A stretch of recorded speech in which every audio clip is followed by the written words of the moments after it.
워홀이나 유학 이렇게 하면 절대.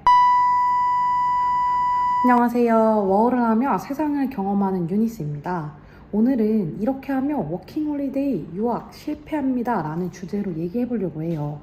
워홀을 고민해보고 있거나 생각해보고 계신다면, 혹은 이제 곧 오는 예비 워홀러나 예비 유학생이라면 정말 꼭 한 번은 보시면 좋은 영상일 것 같고요. 해외 생활하고 있는 분들에게도 한 번은 도움이 될 만한 이야기일 것 같아요. 워홀이나 유학을 가고 싶어하는 자녀를 둔 부모님에게도 참고가 될 만한 이야기일 것 같아서 가지고 와봤습니다. 물론 제가 하는 말이 모두 100%가 맞다는 게 아닌 개인차가 있다는 것을 미리 말씀드립니다.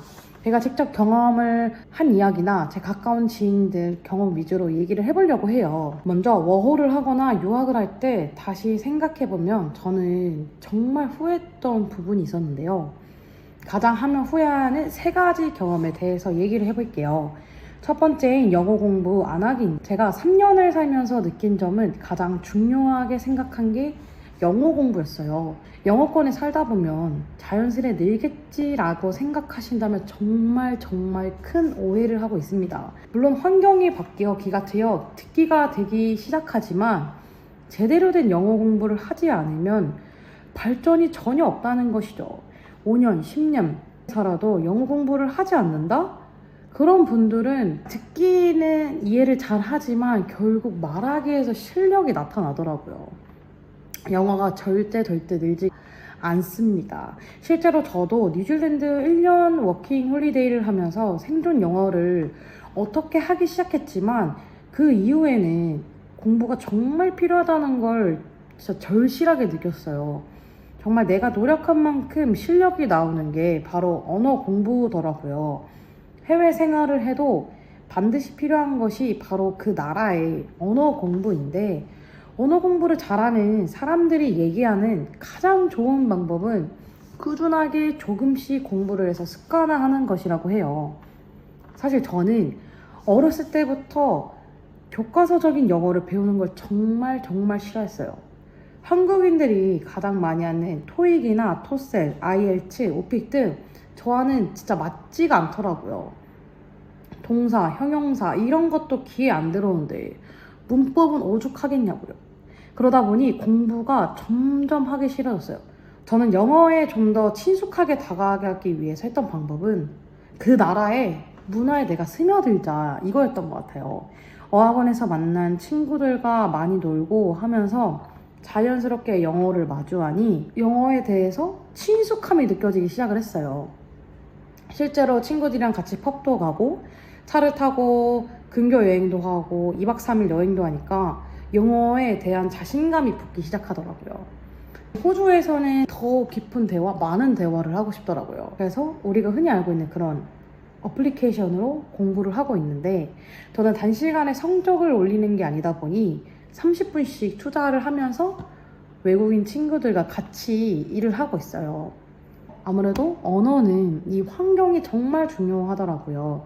한국인이 없는 근무지에서 일을 하다 보니까 제 영어 실력이 점점 느는 게 확실히 제가 느껴지는 것 같아요. 영어 공부가 무조건 중요한 거냐, 나는 돈이 중요하다 하시는 분들도 분명 있을 거예요. 호주는 또 시급이 1위인 나라이다 보니까 나는 경험보다 돈을 벌기 위해서 가는 거다는 분들도 있겠지만, 영어를 함으로써 더 넓은 세상을 경험할 수 있다는 것이 정말 큰 메리트라고 생각을 합니다. 영어 하나가 자존감을 만들어주고 자신감을 만들어줄지 누가 알았겠냐고요.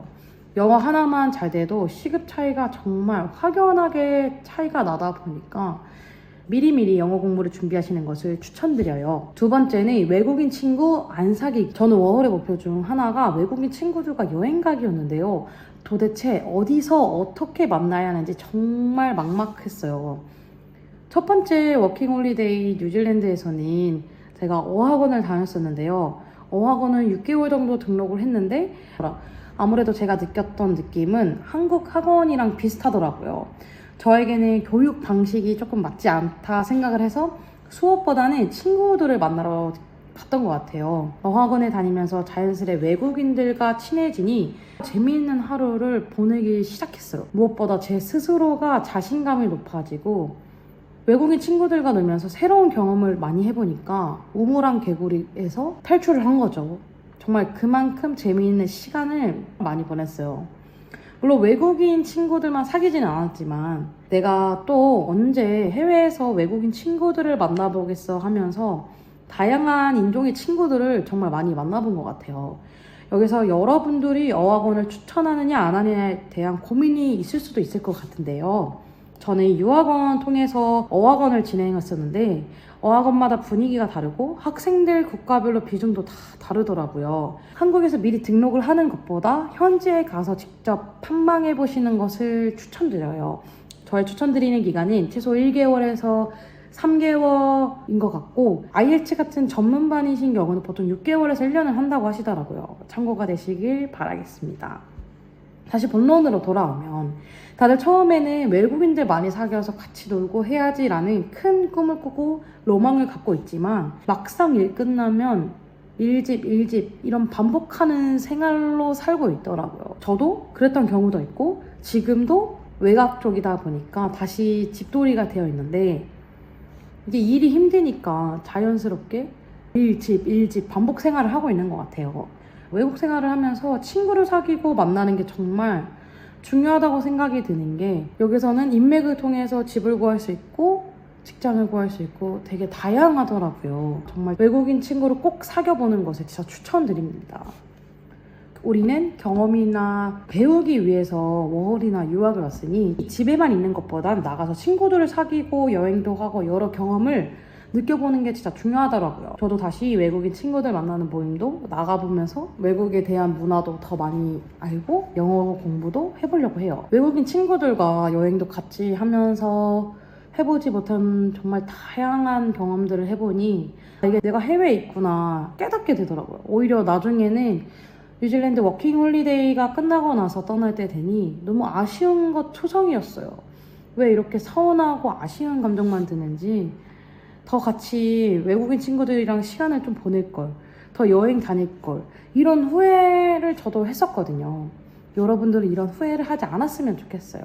외국에서 사는 만큼 특별한 경험을 해보는 것을 추천드립니다. 마지막 세 번째는요. 돈을 번 만큼 펑펑 쓰는 거. 정말 마지막으로 후회했던 점은 바로 경제적인 부분이었는데요. 한국과 달리 뉴질랜드나 호주는 시급이 세고 이게 주급으로 들어오다 보니 돈에 대한 가치가 조금 달라지게 되더라고요. 그럴 때일수록 진짜 정신 바짝 차려야 하는 게 처음 주급을 받고 나면 이 가격이면 괜찮은데? 하면서 돈을 계속 쓰려고 해요. 어차피 다음 주 똑같이 들어오니까. 이런 근자감이 생기게 되더라고요. 돈을 번 만큼 팍팍 쓰게 되는 잘못된 소비 습관이 만들어지니 처음 뉴질랜드 워킹홀리데이 할 때는 돈을 모으는 게 생각보다 정말 어려웠어요. 한국보다 많이 번다고 해서 씀씀이가 어마무시하게 커지더라고요.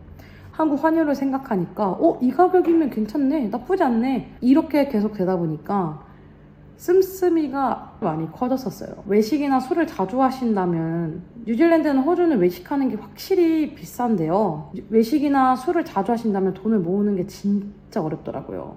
이게 한국 환율을 계속 생각해 보니까 작게 느껴지는 거예요. 정말 워홀을 하면서 돈을 아끼고 싶다 하면 경제적인 관련해서 목표가 있다 하면은 외식보다는 집에서 해먹는 걸 진짜 추천드립니다. 돈이 없을 때 그럴 때는 꿀팁 하나 드리자면 이 테이크아웃점이 정말 많은데 마감 시간 30분 전부터 세일이나 특가를 정말 많이 하고 있어요. 한 개 살 금액을 3개 살 수 있는 금액으로 세일을 하다 보니까 그 특가를 노리고 사시는 걸 추천드립니다. 그리고 가장 얘기해주고 싶은 부분이 있는데요. 저희도 외국에서는 외국인이다 보니 카지노를 갈 수 있게 되는데 솔직히 저도 카지노가 궁금해서 한 번, 두 번은 가보게 되더라고요. 재미삼아 500불로 해봐야지 이게 사람의 욕심이 점점 커지더라고요. 돈을 들고 가서 땄는데 욕심이 계속 생기는 순간 그게 컨트롤이 되질 않더라고요. 그 순간 돈을 잃게 되더라고요. 돈은 점점 잃게 된다는 사실. 실제로 제가 들었던 이야기가 있는데 어떤 사람은 호주 워홀 초기 자본금을 갖고 왔다가 다 날리고 한국에 다시 돌아갔다는 얘기도 들었던 적이 있었거든요. 그만큼 정말 위험하구나 라는 걸 인지하셨으면 좋겠어요. 돈을 버는 것도 중요하지만 돈을 똑똑하게 어떻게 관리하냐, 내가 어떤 경제적인 목표를 가지고 있냐가 정말 중요하다고 생각을 합니다. 오늘 이렇게 하면 워홀, 유학을 실패합니다에 대한 주제를 다뤄봤는데요. 뭐가 정답이다 이건 아니지만 저의 경험과 제 지인들의 경험을 통해서 얘기를 한 점 참고 부탁드리고요. 이거 안 했으면 좋겠다 하는 것들로만 이렇게 적어놨거든요. 꼭 정답은 아니지만 하면 나중에 후회하겠다라는 걸 알아주셨으면 좋겠습니다. 저는 여러분의 모두의 워홀을 응원합니다. 지금까지 영상 시청해주셔서 감사드리고요. 좋아요와 구독 눌러주시면 더 많은 힘이 되겠습니다. 다음 더 유익하면서 공감 가는 영상으로 찾아뵙도록 하겠습니다. 감사합니다.